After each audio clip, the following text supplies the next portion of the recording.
My name is Grace, and I am 30 years old. I have a baby girl.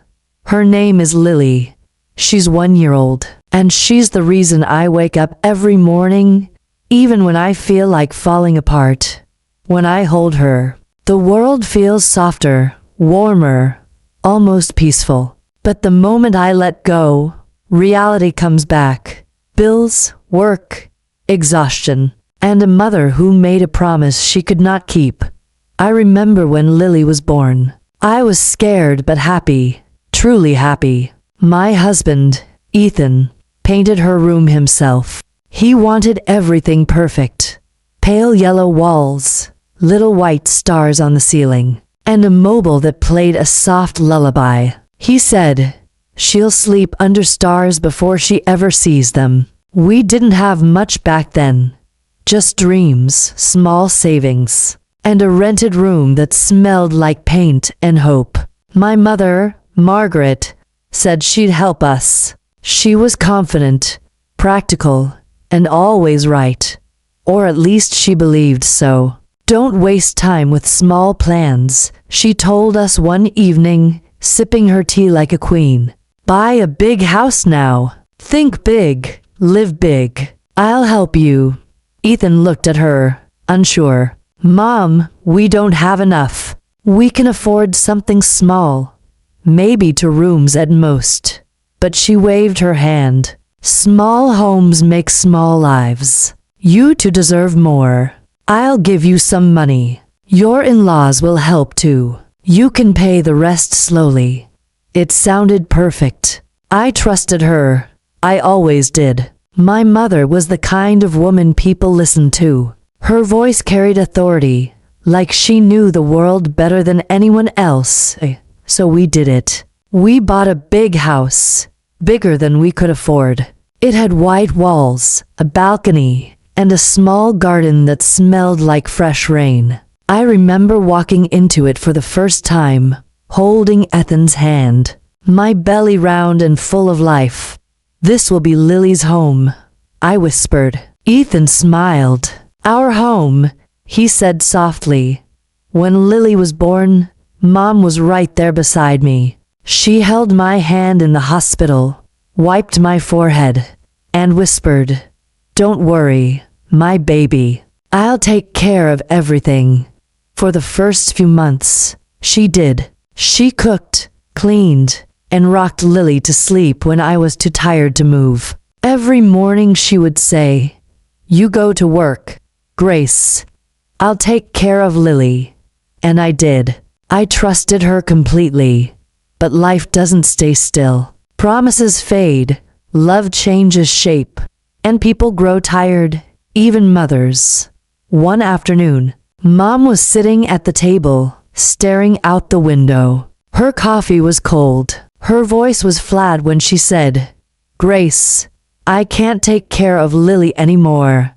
I froze. "What do you mean?" "I mean," she sighed, "I'm tired. I need my own time.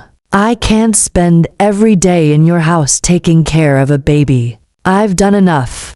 "But you promised," I said, my voice trembling. "You said." "I know what I said." She cut me off. "But I didn't know how hard it would be. I'm not young anymore. Grace, I want to rest. I want to live." Her words hit me like cold water. I didn't even know what to say. I just stared at her, at the woman who once tucked me into bed, who once said she'd do anything for me. Now she wanted her freedom. When Ethan came home, I told him everything. He sat silently for a long time, rubbing his forehead. "What will we do now?" he asked softly. "I don't know," I whispered. We couldn't stop working. We had a mortgage to pay. The big house that once felt like a dream now felt like a chain around our necks.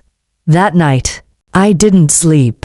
Lily cried, and I cried with her. The walls felt heavy, the silence louder than her tiny sobs. The next morning, I called Mom again. "Please," I begged, "just a few more months until we figure something out." But her voice was cold. "No, Grace, I've made my decision. You're strong. You'll manage. I wanted to scream. I'm not strong. But I didn't. I just hung up. Days turned into weeks. I quit my job. Ethan started working longer hours. He left before sunrise and came back after sunset. We barely spoke, just exchanged tired smiles and quick dinners. Every day I woke up to Lily's cries. I fed her, changed her, played with her, and tried not to break. There were days I didn't brush my hair. Some days I didn't even eat until evening. Once, I looked in the mirror and didn't recognize the woman staring back. Her eyes were dull. Her smile was gone. I missed my mother, even though I was angry at her. I missed the version of her who laughed with me, who called me my brave girl. One day, she called. Her voice was cheerful. "How are you, dear?" I wanted to tell her everything. That I was exhausted, that Lily had a fever, that I hadn't slept in 3 nights. But instead, I said, "I'm fine." She said she went to the park that morning, met some friends, and had a wonderful time. I bit my tongue, trying not to cry. "You have time for the park, but not for me." But I said nothing. Instead, I called my friend Anna.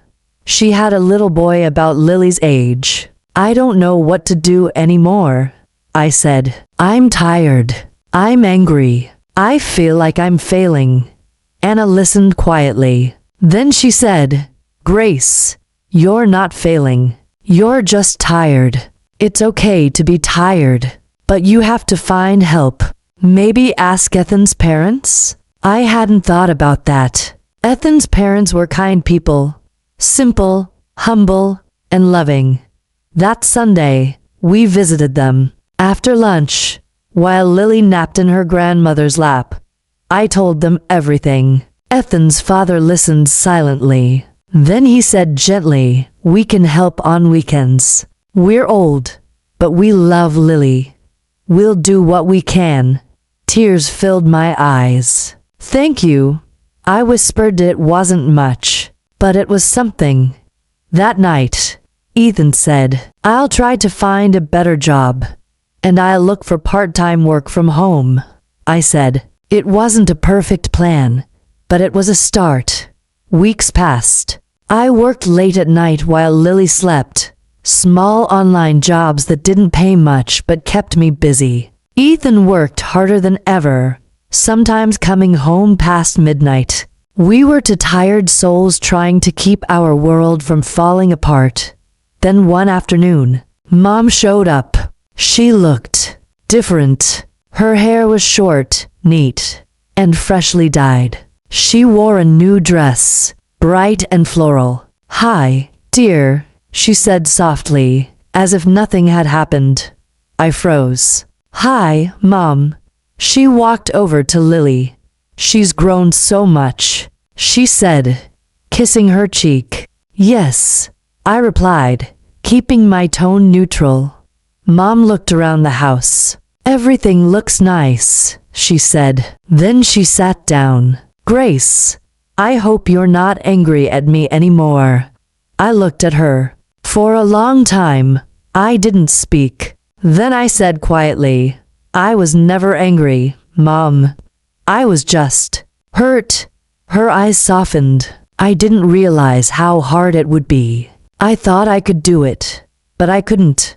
"I love you, Grace. I just needed my own life too." Tears filled my eyes. "I understand, Mom. I really do. But I wish you had told me sooner. I needed you." She reached across the table and took my hand. "I can help again. Not every day, but a few days a week. Maybe 2. I smiled through my tears. That would mean everything to me. And just like that, life began to feel lighter again. Mom started coming twice a week. She played with Lily, read her stories, and sometimes cooked for us. Ethan found a new job. Better pay, more hours. We missed him, but I was proud of him. Our house still echoed with silence some nights, but it also held laughter now. Lily's laughter, my mother's humming, my husband's tired but loving smile. We weren't perfect. We were just real. And I learned something. Promises may break, but love doesn't have to. It just changes shape. Days turned into weeks, and weeks into months, and life slowly began to take a new rhythm. Lily was growing fast, learning to crawl, trying to stand. Her laughter echoing through the small house like sunshine after a storm. Every time she smiled, the tiredness in my body felt a little lighter. Though the weight in my heart stayed the same, I often thought about my mother, how things had changed between us. I missed the days when she would call me every morning, when we would sit together and plan meals, talk about the future, dream of better days. Now our conversations were shorter, colder, polite but distant. I tried to tell myself she had a right to live her own life, that maybe I had expected too much. But when I saw her pictures on social media, laughing with friends, traveling, living freely, I couldn't stop the ache inside me. She looked so happy, and I was happy for her, but also broken. Every morning started the same way. The alarm didn't need to ring. Lily was my clock. Her cries filled the room before dawn. I would pull myself out of bed, my eyes heavy from another sleepless night, and begin the day. My husband, Daniel, got ready quietly, trying not to wake us, though the sound of his shoes on the floor always did. He kissed me on the forehead before leaving. "I'll be home by 9, he said, but I knew it often meant 10 or later. I watched him go, the door closing softly behind him, and I felt both proud and lonely. He was working hard for us, but every day he seemed more tired, more distant. I spent my mornings feeding Lily, playing with her toys, cleaning up mess after mess, doing laundry, cooking, washing dishes, then repeating it all again. Sometimes I looked at the clock and felt like it wasn't moving. At night, when Lily slept, I would sit near the window with my laptop, scrolling through job sites, hoping to find something I could do from home. Most jobs paid very little, but I took them anyway. Data entry, short translations, anything that could bring a little extra money. It wasn't much, but it made me feel less helpless. Then one evening, Mom called again. "How are you, dear?" she asked. I hesitated. I wanted to say, "I'm exhausted, Mom. I'm breaking inside." But instead, I said, "I'm fine." She talked about her new friends, her cooking class, how peaceful her life felt. I listened silently, my fingers tightening around the phone. When she said, "You should come with me someday," I almost laughed. "Mom," I said softly, "I barely have time to eat." There was silence on the other side. "I know," she finally said, "but life is short. You should also try to be happy." After the call, I cried quietly. Happiness felt like something far away, something that belonged to other people. Weeks later, something changed. One night Daniel came home earlier than usual, his face brighter. "I got the promotion," he said. I stared at him, trying to believe it. "Really?" I whispered. "Yes," he said, smiling. "It means more work but also more money. Things will get better." I hugged him, tears falling freely. Maybe, finally, things would start to change. A few days later, Mom came to visit again. She looked radiant, new dress, new perfume. But this time, her smile was softer, almost nervous. She played with Lily for a while, then sat beside me. "I know I wasn't there for you like I promised," she said. Her voice trembled. "I thought you would be fine. I thought I deserved some peace. But when I see you like this..." She paused, her eyes glistening. I realize I could have done better. My heart ached hearing those words. Mom, I said quietly, I never wanted to take your peace. I just needed your presence. She reached for my hand. I can help again, she said. Maybe 2 or 3 days a week. I miss my granddaughter. I didn't speak for a moment. I just nodded and hugged her. It felt like a small piece of my heart had been mended. Life slowly began to settle. Mom kept her promise. She came twice a week to watch Lily. Those days gave me time to breathe, to rest, to write, to think about who I was beyond motherhood. I started a small online business, selling handmade candles. It wasn't much at first, but I enjoyed it. The scent of lavender and vanilla filled the house, replacing the constant smell of milk and baby powder. Daniel's job kept him busy, but we started having dinner together again on weekends. Sometimes even watching movies after Lily fell asleep. One evening, as I was tucking Lily into bed, Mom called again. Her voice was warm. You're doing well, she said. I'm proud of you. I smiled, tears forming again. I couldn't have done it without you, I replied. You helped me stand again. She laughed softly. Maybe we both learned something, she said. Promises are not always easy, but love finds its way. I looked at Lily, sleeping peacefully, her small hands curled against her chest.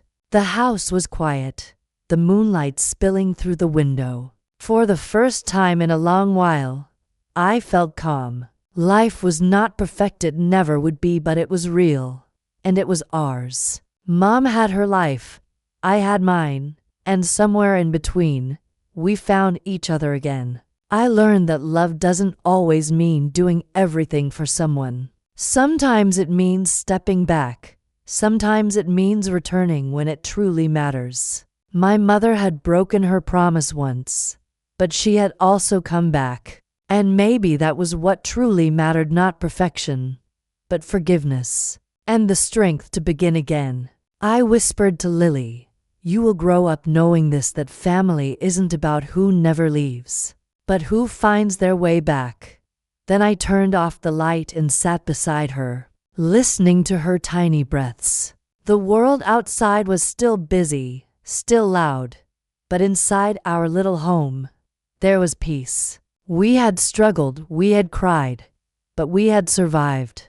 And that, I thought, was enough. If you felt this story, if it reminded you of your own mother, your own promises, then share it with love, with hope, with forgiveness.